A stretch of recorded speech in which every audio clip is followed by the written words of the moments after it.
Right then, this is the day after the Lordstones trip on the Meteor 350. We're going to cover some points. It's also the point where I'm fast approaching 10,000 miles. I'm not there yet, but I'm only about a few hundred off of it.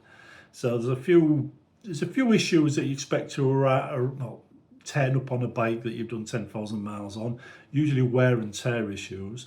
So we're going to cover that. We're going to cover, some new parts and how the bike handles on trips when you've got two people. So there's quite a bit to go through, so we'll get started. First of all, the bike's mileage. All right, now, two up, I was heading down the path towards 200 miles to the tank full. £15, you get 200 miles out of it, two up. When I was doing it on my own, it would have been more 220 for 15 quid. And then you'd get, 200 miles or 220 miles out of it. So basically, £15 one up is 220, £15 two up is 200 miles to the tank full. And you're being reserved both times when you're filled up. That's what it is with my bike. Now, can it handle hills? Like all bikes, you might have to drop down the gear. But yes, it's got enough torque there to take two people up most hills. I didn't struggle at all. The lowest I went was third gear. And that was it. It's only when you're actually stuck behind something doing a hill start, which happened quite a lot, that you start thinking, is this going to make it? And the answer is yes, it still makes it. Hill starts aren't a problem for the Meteor. It can quite handle that. Although getting the wife to understand that jiggling about in the back seat when we're on a hill, on an incline like that, stopped, isn't such a good idea. But she's figuring it out. She's new to bikes after all. On the topic of wear and tear. Now, there's the usual things you expect to wear out: tyres, chains, sprockets.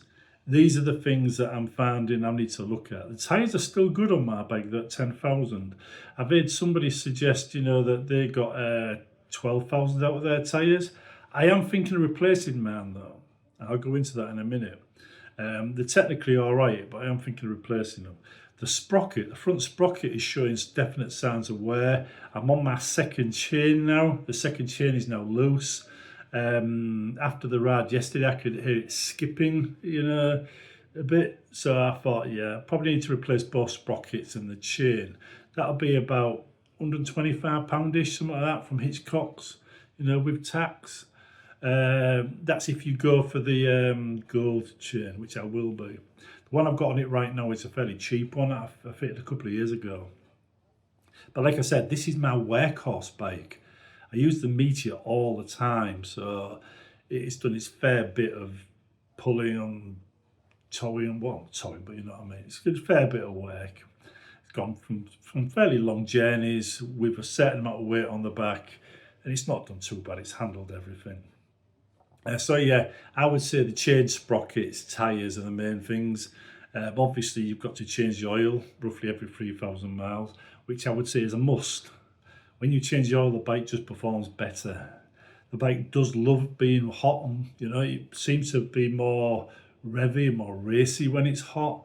It doesn't seem to feel as good when it's cold. If you put E10 fuel in it, then you get the same feeling all the time as you would if you put E5 in on a cold engine. It's my experience. E5 does make a difference, and I've done both.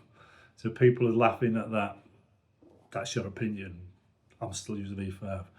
Anyway, on the topic of parts and things like that. Now, I've saved a couple of pages here, and I just want to bring them up quick, and I'll show you what I mean. Right now, first one, speed limit unlock. That goes for the it's a throttle body, ECU throttle body for the Meteor. It's on Hitchcock. Apparently, it removes the restriction on the top end, the 70 mile an hour limit on the J-type engine. And they said it's just like it does on the Hunter, but the Hunter's only listed as doing 75 maximum, and the Meteor does about 72. So maybe that's talking about an extra 3 mile an hour, in which case, is it really worth it? Because they're charging £307 for that. And if you're only getting an extra 2 or 3 miles per hour, I would question whether it's an item that's worth having. But the fact that you can unlock it that way is interesting, therefore. I mean, it could be worse. You could be stuck with a bike that can't be unlocked. Personally though, having it limited means you could throttle back, go on the motorway and stay there all day and the engine would be fine. With that, unlocker on it, maybe not. So the restriction does come with some advantages. It will just keep going all day with the restriction in place, and I know it because I've done it. Right, the next one is this, the catalytic converter upgrade kit. Now, you can see it, it's just basically a tube. So where the catalytic converter is on the Meteor, the older Meteors, it's underneath, just behind the front wheel. And it gets hit by stones, gravel, all kinds of stuff. It can get damaged. Now, I left my bike out the front of my house when we moved here in December. And it was one of the wettest winters we've ever had. And I was waiting to get a garage. Now, it got soaked. Every day it got soaked.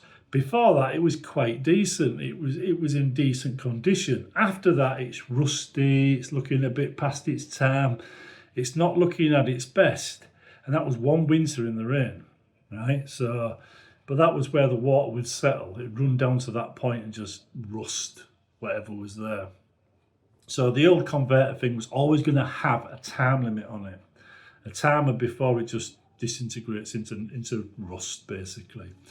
This here is a new design from Royal Enfield that basically allows you to replace that old idea completely with a bit that fits between the downpipe and your silencer. So your downpipe and silencer fit into this connection here. So you basically got a catalytic converter, a cover for it, and then you've got your normal downpipes, which I think is a light years improvement. And I will, at some point, be fitting that to mine, because my catalytic converter will need replacing eventually. And I think that's a better idea, period. That there is £300 though. So that small bit of kit there cost quite a bit of money. But I think it'd be worth it. And looking at it, it looks like it's going to stand a lot more weather than the old catalytic converter. So yeah, that's a good one. At least I think it is anyway. Now, talking about the Meteor generally now, people like to upgrade past, line of bikes and stuff like that.